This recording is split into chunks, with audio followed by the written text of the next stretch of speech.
Linear algebra is a fascinating branch of mathematics that deals with vectors, vector spaces, linear transformations, and systems of linear equations.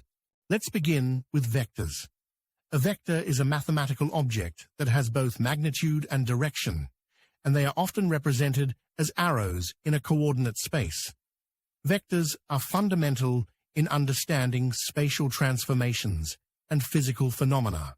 Next, we have matrices. Matrices are rectangular arrays of numbers arranged in rows and columns, and they are used to represent linear transformations and solve systems of linear equations. Operations such as matrix addition, subtraction, and multiplication are essential elements in linear algebra. Speaking of systems of linear equations, these are collections of one or more linear equations involving the same set of variables. They can be solved using various methods, such as substitution, elimination, or matrix operations, like Gaussian elimination.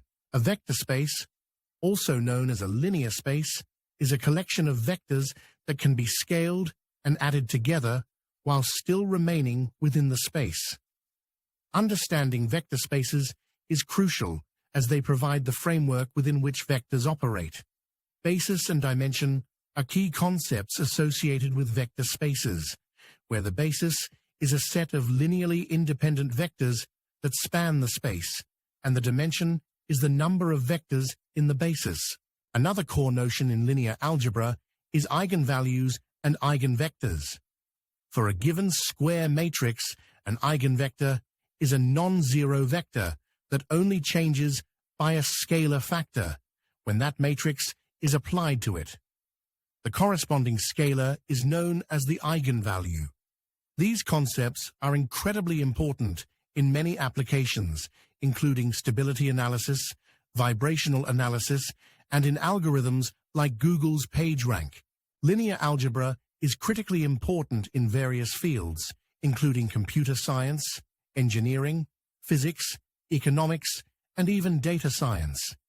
By mastering these core concepts, you're building a strong foundation for understanding and solving complex problems in these domains. Don't forget to like and subscribe for more videos like this.